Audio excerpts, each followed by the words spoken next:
David, I'm going to ask if you can reach a person called Valerius.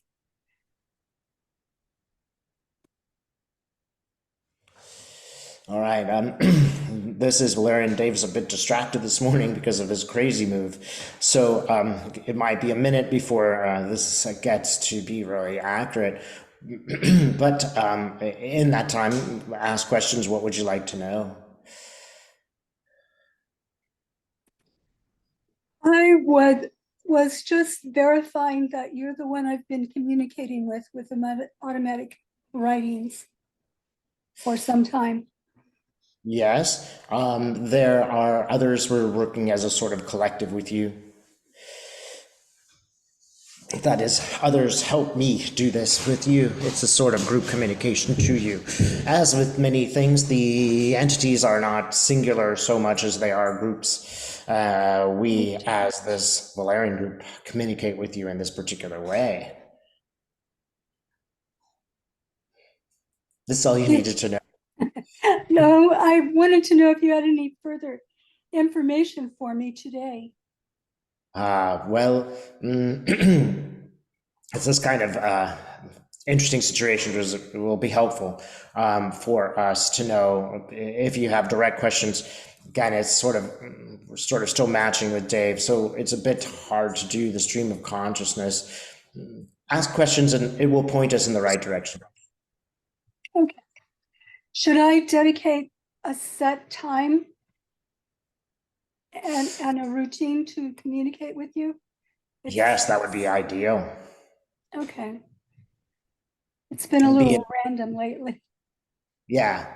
Well, be at a time that would be ideal. It's not a problem that it's random, but if it's a set time, then the communication might be a little bit better. We really recommend that you do it in a time that's optimal for you because we are available at any time.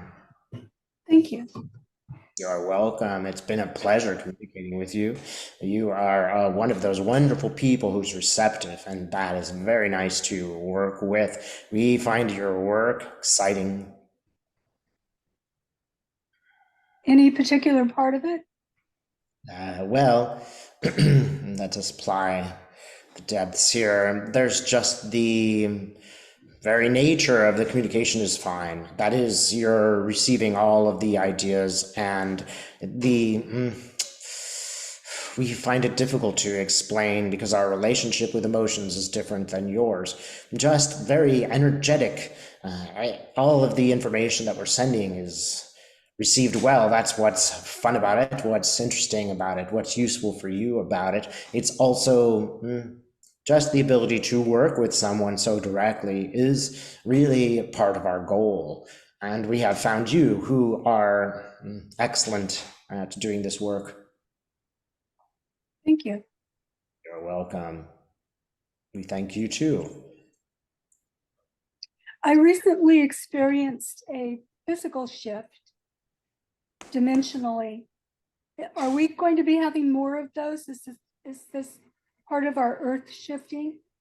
Yes, it is part of the earth shifting. This is just one. Not all people are feeling it in the same way. You will feel it because you are sensitive to the particular rhythms of the universe. And so you will indeed feel it more and at different times than others. You will walk through the streets and no one will appear to notice, but you will notice. It's important that you note that you are the one that's changing more than the environment. It is you and the environment who is changing, not just the environment.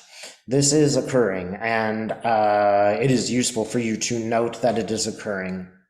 It is very important now to be very calm as you approach these things and to do them in very thoughtful ways. Notice and write it down if you wish. It might be useful for you to see it and put on paper what is occurring. It's sort of a highlighting something, if you will.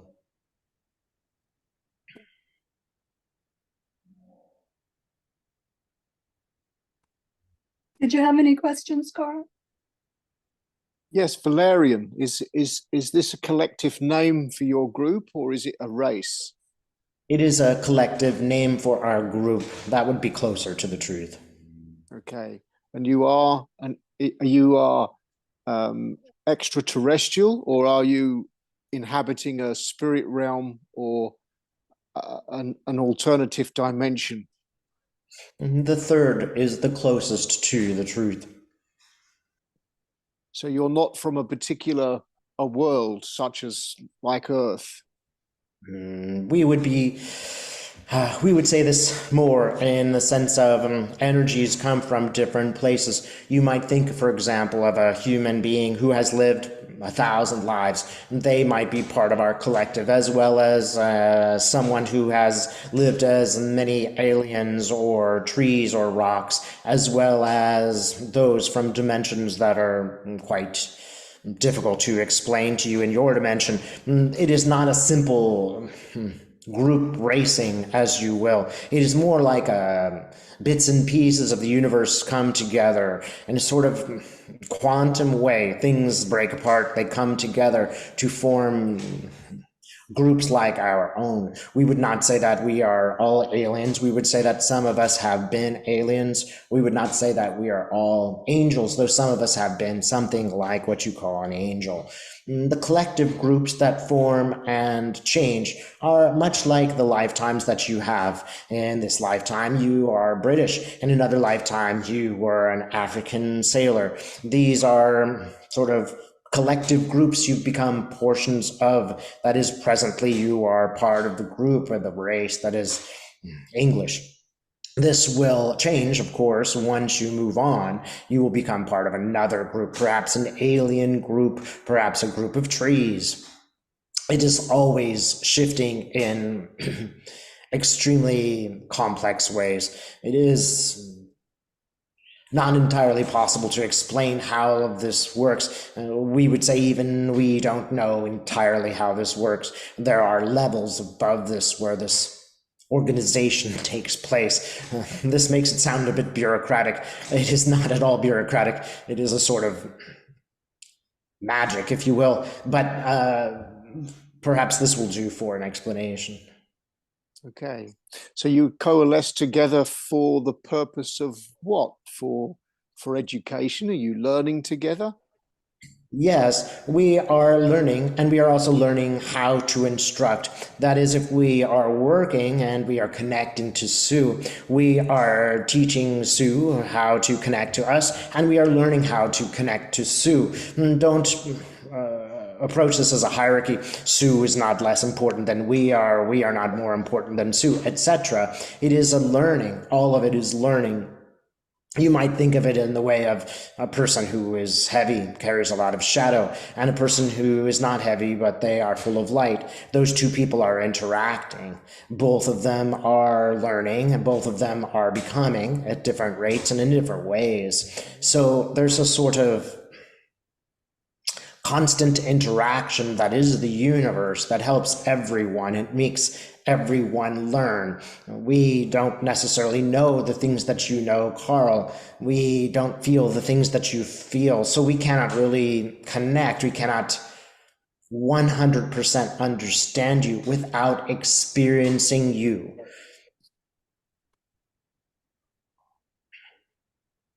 And is your group engaged in activities like communicating through Dave and channeling through Sue?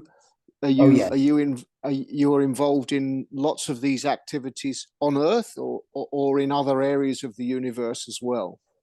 Yes, on Earth and in other areas in the universe as well. It is not at all Earth-centric. It is sort of like we would give you the image of a sort of train station with trains going in many different directions. One or two of those directions, if you will, might go to Earth. We are also not the only body that is doing this.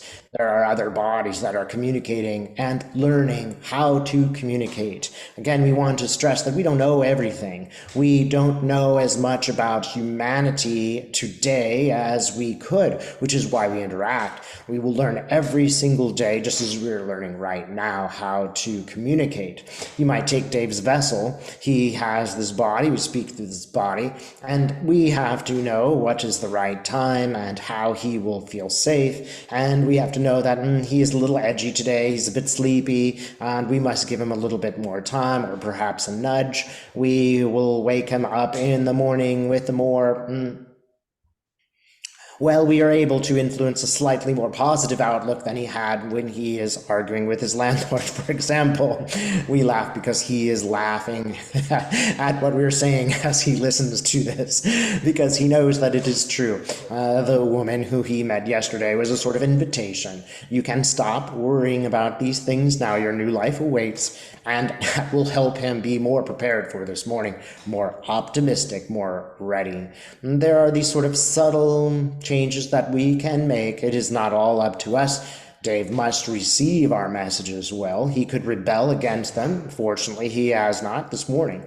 But we can sort of nudge, send little messages, send a cast of light, send a woman walking along the beach who looks interesting, who would engage with him, and reinstate his feeling of optimism about the future. These are all things that we must learn how to do, and we must be patient as a good teacher, for it might be that someday Dave is not prepared. He just simply does not want to do this, and he has the right to his body and his free will. There are so many things that we must learn, just as there are things that you wish to learn. We have a great task ahead of us, and that is to communicate with people like humans. And it does require extraordinary finesse, generosity, kindness, and patience on our part. And we must be patient with ourselves. We also make mistakes. Have any or many in your group incarnated on Earth? Oh, yes. Mm-hmm. Helpful. We can know this task better. The problem, of course, is that after we are humans and we go into the light, to some degree we forget. It is really hard to be human. Yes, it is hard to live with no money. Yes, we forget all of these things and we get to the light and we are ready to go, if you will. And we have to be reminded that humans have certain limitations, that they have stomachs that need to be fed. And so, yes, we have been humans. There's a little bit of forgetting, and then as we interact, there's a good deal of remembering. This has a good deal to do with sympathy, too.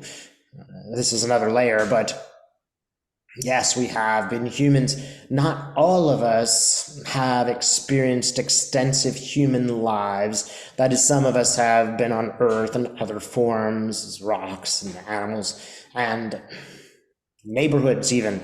You might say that some of us have been plain on a tundra in Africa, for example. There's very subtle forms of existence that you don't necessarily know intimately because that is not your physical structure. You are not a rock.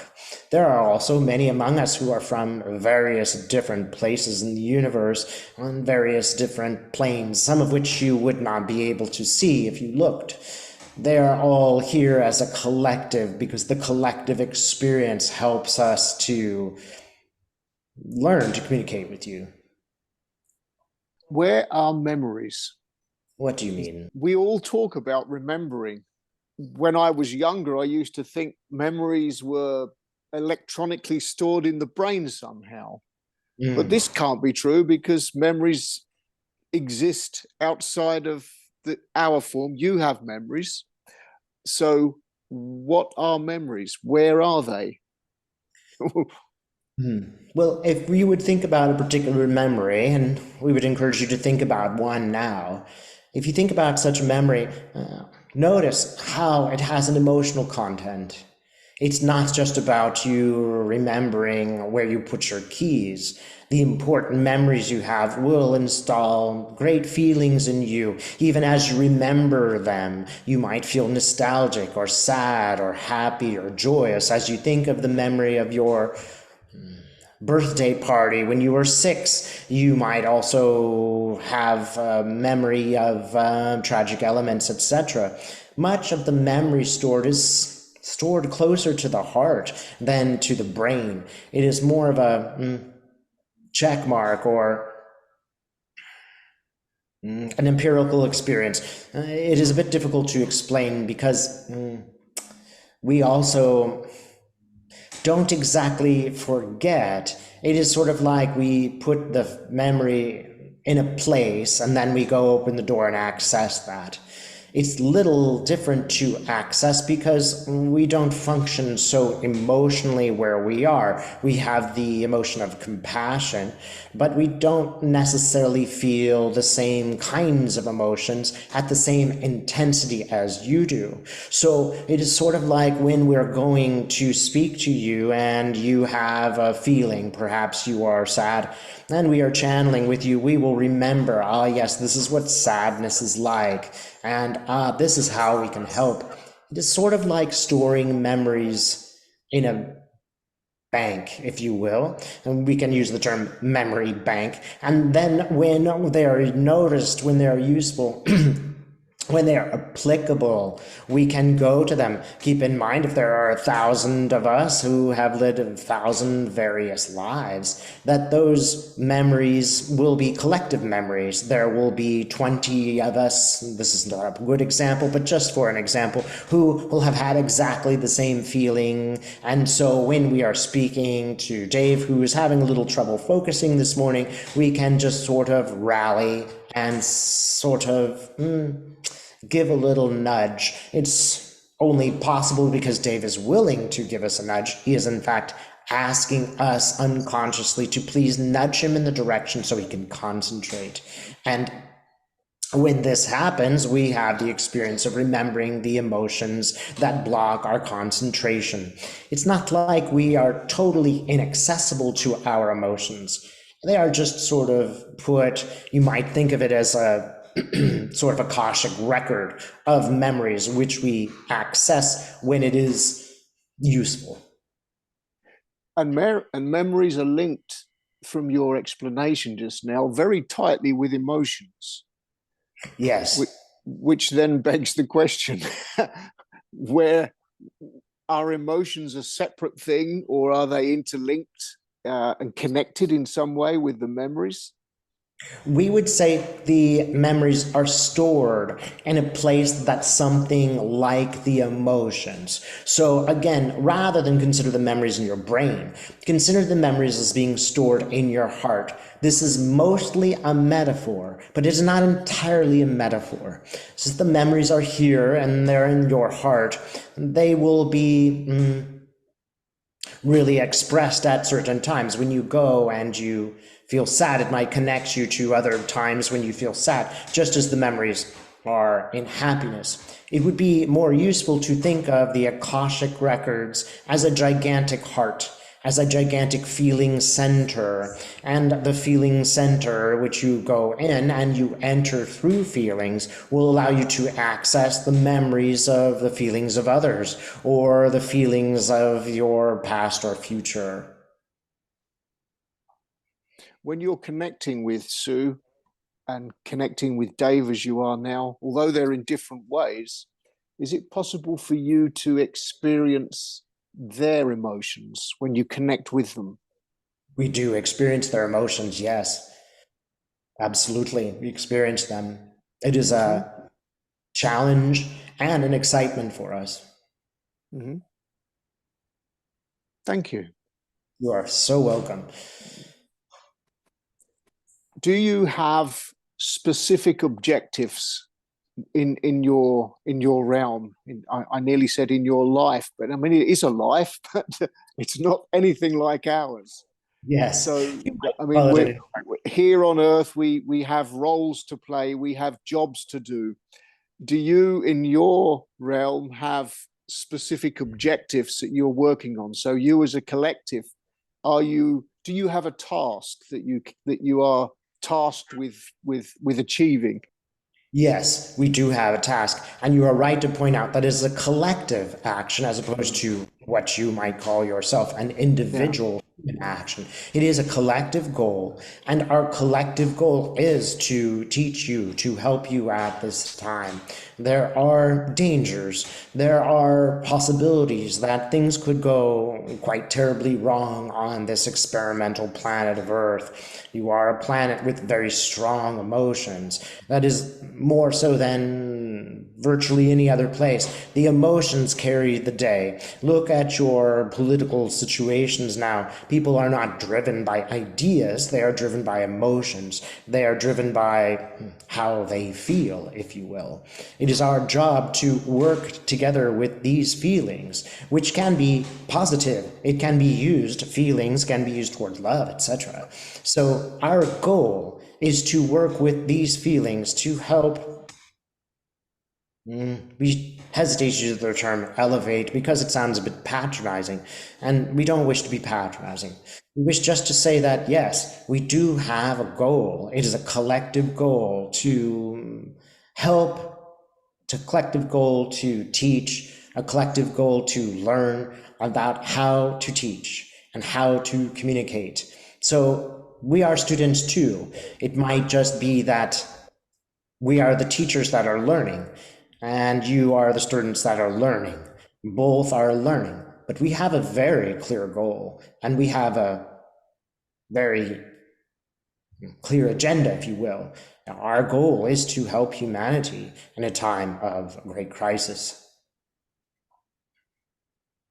And we are certainly in great crisis at the moment with all the horror that's happening around the planet at the moment. Yes. There's a high degree of feeling and emotion and very little thought, unfortunately, at the moment into what's happening. We would send you all our empathy, and we would like you to understand that you are absolutely right to have these feelings. It is a difficult time for the human race. We would not have come here if the time was easy. This is all we can do, and we want you to know that we empathize with you. We cannot say the word sorry because this is how it must be, but we want you to know that it is indeed a difficult time for the human race, and we do want to help. Thank you. You are welcome. Please take a moment, all of you, and receive the empathy just for you personally so that you can function and deliver our message. We would ask you to receive our love and empathy and understanding. We appreciate the hard work that you are doing now on Earth.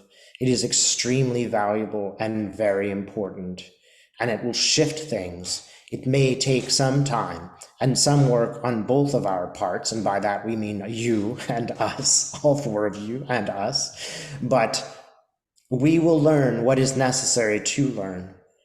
Feel our empathy and love. It is a great work that you are doing. It matters, and it will change everything.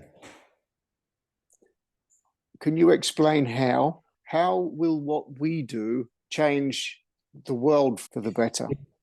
If you can look at each other, all of the people in this group and those who are not able to be here today, you have changed each other's lives.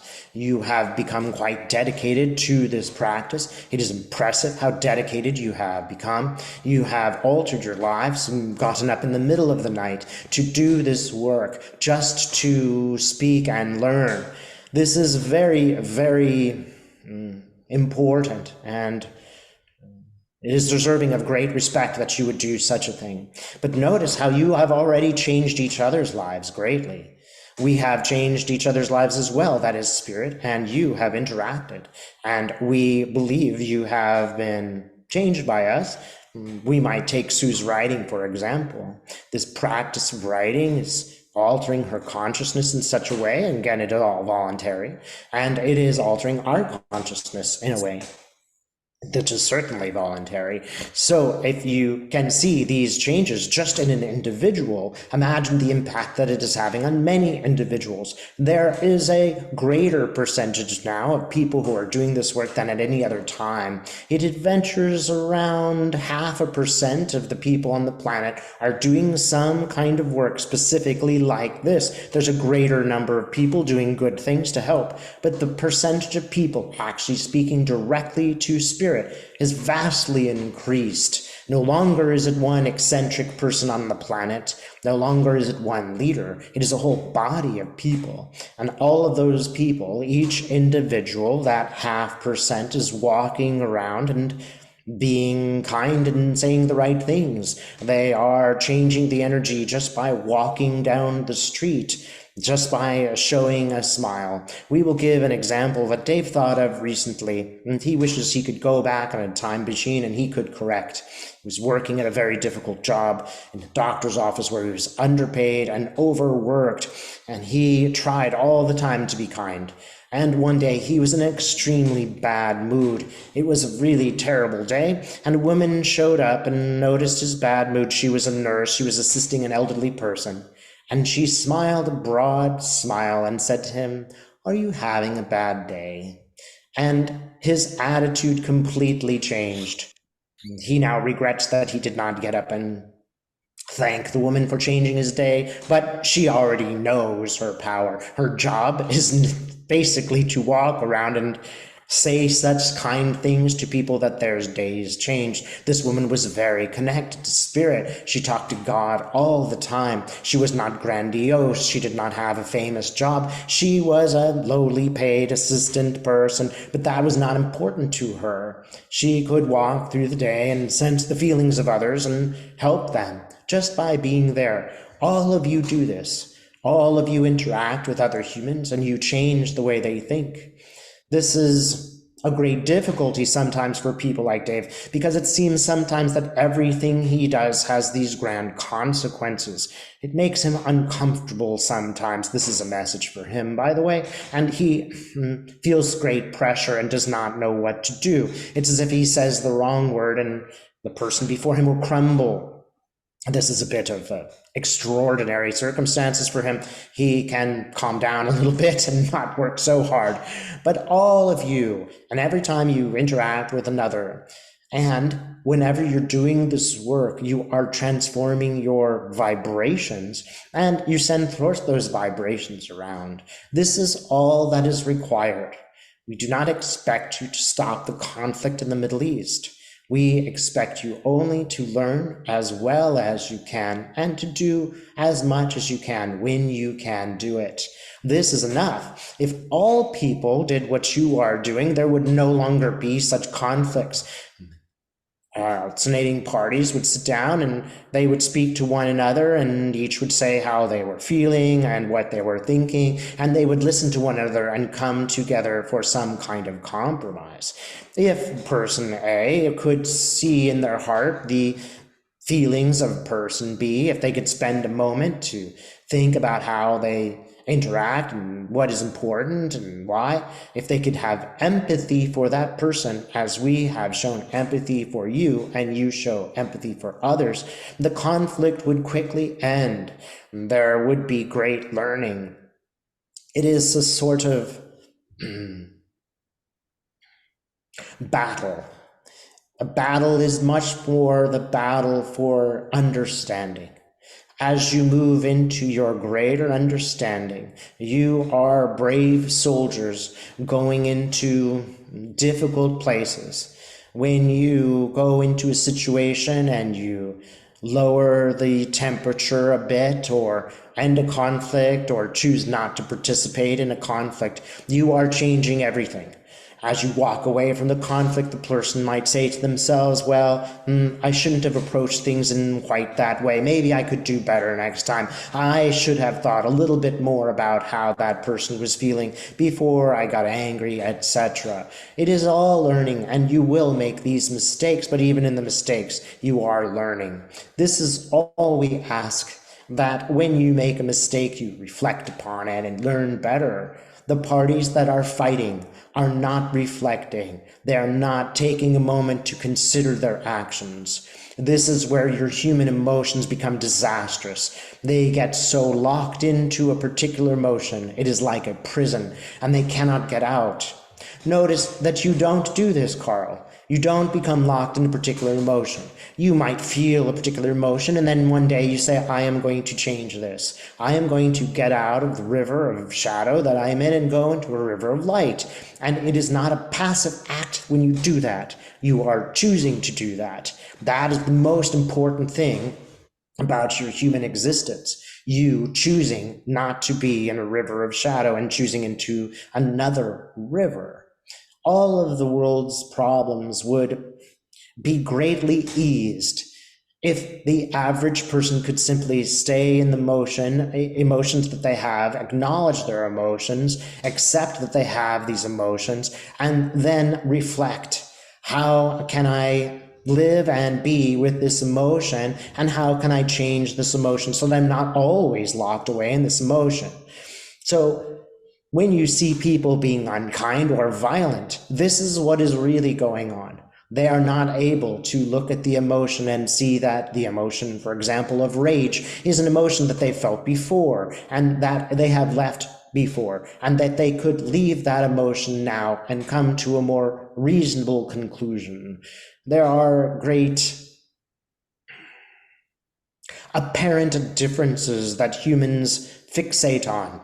They will fixate, for example, on being a member of one religion or another, and the process of reflection begins to stop because instead of reflecting, they will identify with a group they consider to be part of their power, and they will become part of that emotional body of power that insists that something is true, that, for example, one must have fish on Friday. That is their group, that is their rule, that is their law. And they have stopped reflecting on why they should have fish on Friday. They have stopped considering that others might not care to have fish on Friday and that that is okay. They have registered with one position and stopped the reflecting process. The reflecting process is very important for humans to evolve. All of you are good at this reflecting process, which is why you are able to achieve a much higher understanding of who you are, your place in the universe, and it is why you are able to communicate with us. If you are not on this level, we would not communicate with you because our words would be used in negative ways. People would use them to gain power, for example. You might look at the leaders of any religion and see that to some degree, the words have fallen into the hands of people who would like to utilize them and stop reflecting. Thank you. We do love these interactions with you. Yes. We really do. Yeah. Yes. It is very enjoyable for us as well. Imagine a teacher waiting for the student to come and ask for help. And then when they do, we have found our star students. It's very exciting for us. We are filled with gratitude for the wisdom that you bring to us and the tools that you provide us to negotiate this earthly realm, because we do learn an awful lot from you guys. Yes. And it does help us. We are basking in the light of this conversation, and we would ask you to do the same thing. The gratitude that makes it all possible. In some sense, the world and the universe and everything is a wonderful place because it allows this kind of conversation. We also find that it takes you away from the empathetic process that you exist in, where you do see the crimes committed to others. It's very saddening. We are glad to provide some alternative of light and optimism and let you know that it is all good in the end. There is a reason for this conversation. There is a reason for the human experience and the emotions that exist there. It is a difficult task for all of you to be in this place and to rise above. It is impressive, and understand that we too are very joyous when we have conversations with you. Picture all of us sort of cheering in a stadium, doing what you call a wave. And that is how we wave at you. Thank you. You That are was welcome. profound. Yes, thank you so very much. We really Yes. appreciate everything and coming through today and sending you love and light as well. And Yes, thank do we have any other questions, or are we ready to wrap it up? I have one more question, if that's okay. you. It is. It's a personal question, and I don't know whether you can answer it. I had a dream last night. In fact, I often have dreams where I get a strong sense that I'm connecting with myself in another life. And last night, it was incredibly powerful. I actually woke up confused as to which life is the real life. Is this just a dream, or is this actually what's happening? Am I connecting with other versions of myself You are that are indeed. actually living elsewhere? You are connecting to other versions of yourself. Okay. There's a message about that lifetime that it is important for you to understand now. You are also, when you're waking up and not sure which life you are in, connecting to that sort of interim place where you go after your physical body deteriorates, you go into the light. There is a sort of process where you realize, this is how it all works. So you are in the area of this, not exactly there, but in the sort of plane of understanding how it all works. And that is why you are remembering so vividly the other lifetime. It is literally like you have walked into it. Remember, time is illusion.